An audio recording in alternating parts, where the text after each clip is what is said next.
Hello, my lovely people. I'm back again with another topic. Today, we're going to be talking about the Middle East. Russia, China, North Korea have come together to support Iran. And Russia President Vladimir Putin have sent a strong message to the American government, to Donald Trump, that if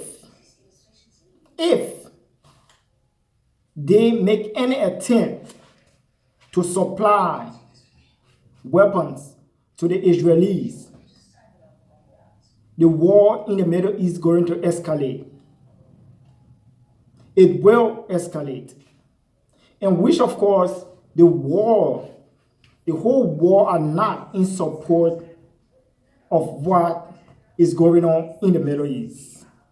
The Middle East have been a threat to the entire world since a week ago.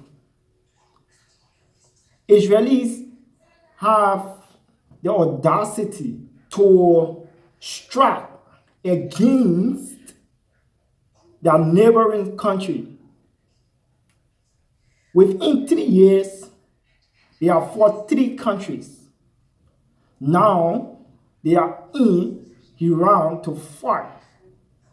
Their first strike, Iran said they will not sit and watch the Israeli rob their country.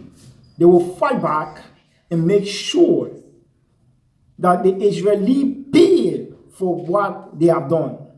Breaking news. Russia warns USA not to help Israel military against Iran in Tehran. Otherwise, Russia forces are ready to take over USA army control. Stop the war! Iran! We are sorry! We want peace!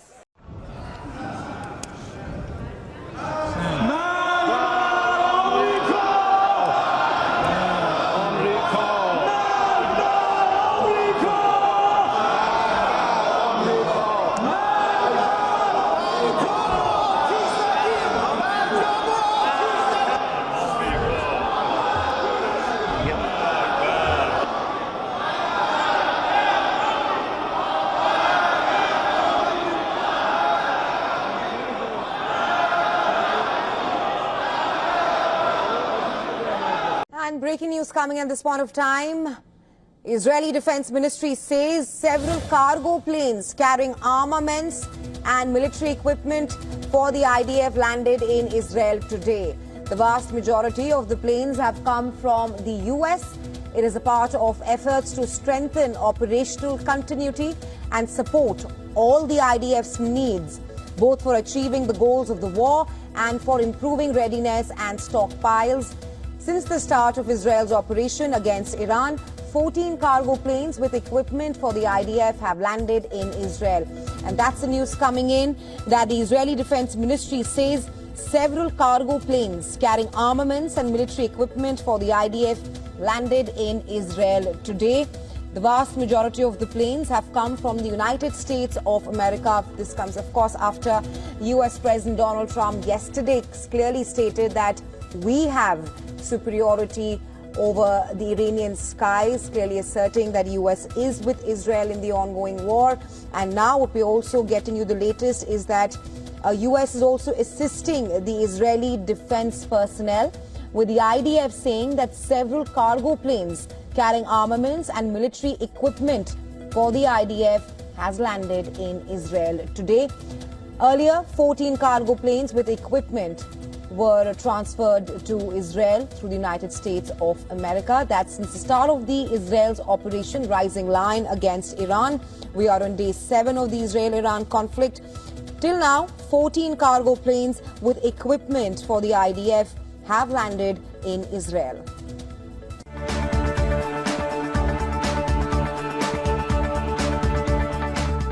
Do you think that the prospect of a conflict with Iran is less concerning than a nuclear Iran?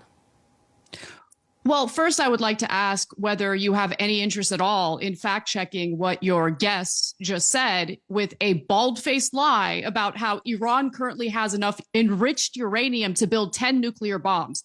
That is a lie. Enough 60% Literally no enriched evidence uranium. of that. A short Do not technical interrupt me, hop from because 90%. I wanted to interrupt you and I didn't. I wanted to interrupt you and I didn't, even though you were lying. So Well, you just accused me of being a liar, so I'll set the record your straight. dishonest claims, which are only meant to drag the United States You don't need to shout, everyone can hear you. in a Middle Eastern country on your behalf. Israel needs to fight its own wars. But Israel knows that it cannot fight against Iran. They want to do this strike. They want to do military operations in Iran in the middle of peace negotiations, diplomatic talks between the United States and Iran. Why do you think they want to do that? Iran had stopped enriching uranium.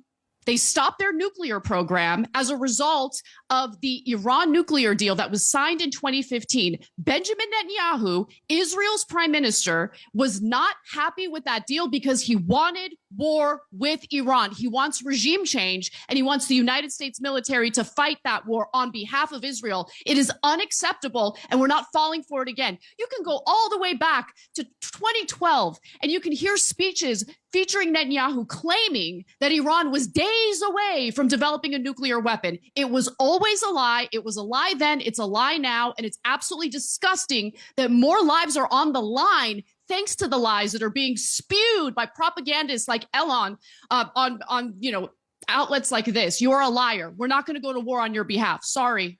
Move on.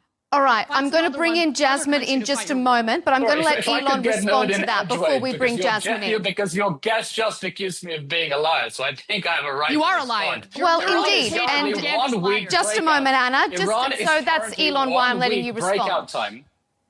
Iran is now 1 week breakout time from getting nuclear weapons. This isn't me saying, it's not Netanyahu. It's the IAEA that says Iran already has enough 60% highly enriched uranium for 10 nuclear weapons. It's a short technical hop from 90%. There is no civilian purpose at all for having 60% highly enriched uranium. The only possible reason to have that enriched uranium is to build a nuclear weapon, and a nuclear weapon would be a threat not just for Israel, but for the whole Middle East, and yes, for the United States as well. Okay, I'm going to bring in the fact that Mossad has been traversing Europe and meeting with IAEA partners has nothing to do with their proclamation